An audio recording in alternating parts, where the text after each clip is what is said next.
చేస్తున్నారు ఇవాళ కేసీఆర్ కుటుంబము 2022లోనో 23లోనో నా మీద 100 కోట్ల ఇజ్జత్ దావా వేసిండు. ఏమైంది? మళ్ళీ 10 కోట్లకు ఇజ్జత్ దావా వేసాడు.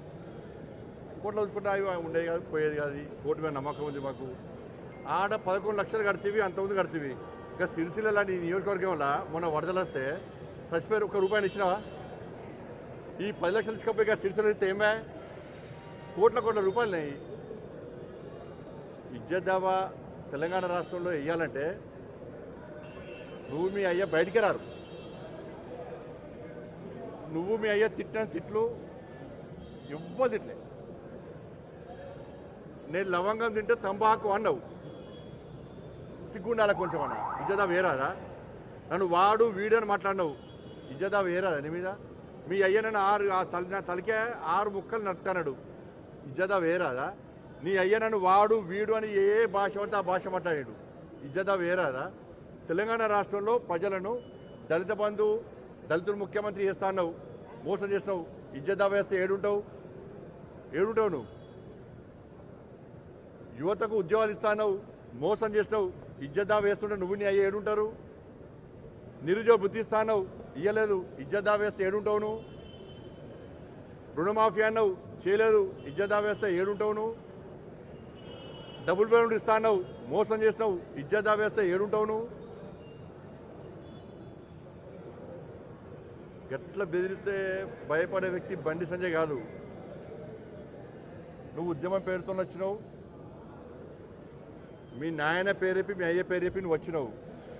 నేను 9 సార్లు జైలుకి పోయినా. నా మీద నీ ప్రభుత్వం పెట్టిన కేసులు 109 కేసులు. 9 సార్లు జైలుకి పోయినా. 109 కేసులు. అర్ధరాత్రి ఎత్తుకపోయారు, మధ్యాహ్నం పూట ఎత్తుకపోయారు, రాళ్ల దాడులు చేశారు. కానీ అన్నిటినీ నేను ఎట్లా ఎదుర్కొన్నా? రాజకీయ నాయకుడు నేను. ధైర్యంగా రాజకీయాన్ని ఎదుర్కొనే తప్ప ఇజ్జత్ దావాలు వేసి బెదిరించే ప్రయత్నం చేస్తే భయపడే వ్యక్తి బండి సంజయ్ కాదు. నువ్వు ఏదో అనుకుంటున్నట్టున్నావు. ఇజ్జత్ దావా వేయగానే నోటీస్ చేయగానే బండి సంజయ్ భయపడతాడు. తెలంగాణ సమాజానికి నేను అప్పీల్ చేస్తున్నా. తెలంగాణ రాష్ట్రంలో బీఆర్ఎస్ పార్టీ, గతంలో టీఆర్ఎస్ పార్టీ, తెలంగాణ రాష్ట్రంలో రాష్ట్ర ముఖ్యమంత్రిగా కేసీఆర్ గారు ఉన్నప్పుడు కేసీఆర్ గారిని, కేసీఆర్ కుటుంబం తెలంగాణ సమాజాన్ని తిట్టిన తిట్లు వాస్తవమా కాదా? అదే కుటుంబం ఇవాళ నాలాంటి సామాన్య కార్యకర్తల మీద ఇజ్జత్ దావా వేసి బెదిరించే ప్రయత్నం చేస్తే వీళ్ళని ఏం చేయాలో తెలంగాణ సమాజం ఆలోచించాలి. ఇది కరెక్టా? నేనే బూతులు మాట్లాడలే. ఇక్కడ వాస్తవాలు మాట్లాడినా నేను కోర్టుల పక్కన నిరూపించుకుంటాను. ఈ ప్రభుత్వము ఇవాళ గతంలో కేసీఆర్ ప్రభుత్వం ఏం చేసింది? ఫీజు రియంబర్స్మెంట్ అనగానే ఒక కమిటీ వేసింది. కమిటీ వేసి ఇలా ప్లే గ్రౌండ్ ఉందా, ఇలా ల్యాబ్స్ ఉన్నాయా, నాణ్యత ప్రమాణాలు ఉన్నాయా అని ఒక టీం వేసి, ఒక కమిటీ వేసి అన్ని కాలేజీలు తింపి బెదిరించే ప్రయత్నం చేస్తే ఈ యాజమాన్యాలు 10 సంవత్సరాలు ఫీజు రియంబర్స్మెంట్ అడగలే. ఇక తప్పించుకున్నాడు. ఇప్పుడు కాంగ్రెస్ పార్టీకి సంబంధించిన ప్రభుత్వం కూడా అదే పందాన పోయి వాళ్ళు ఫీజు రియంబర్స్మెంట్ వాళ్ళంటే ఇవాళ ఈ ముగ్గురు మంత్రులను ముఖ్యమంత్రి గారు ఏమంటున్నారు? గతంలో కేసీఆర్ గారు వేసిన కమిటీ నివేదికను పరిశీలిస్తున్నాం, నాణ్యత ప్రమాణ విషయంలో కమిటీ నివేదికను పరిశీలిస్తున్నాం. మళ్ళీ దానికి ఏమంటారు? ఇవ్వడానికి మాకు అభ్యంతరాలు, దానికి సానుకూలంగానే ఉన్నాం. ఫీజు రియంబర్స్మెంట్ సానుకూలంగానే ఉన్నారట, కానీ బెదిరిస్తారట. బెదిరించి మళ్ళీ అడగకండి, మీరు స్ట్రైక్ చేయకండి అని చెప్పి బెదిరింపు ధోరణికి కాంగ్రెస్ పార్టీ ప్రయత్నం చేస్తున్నది.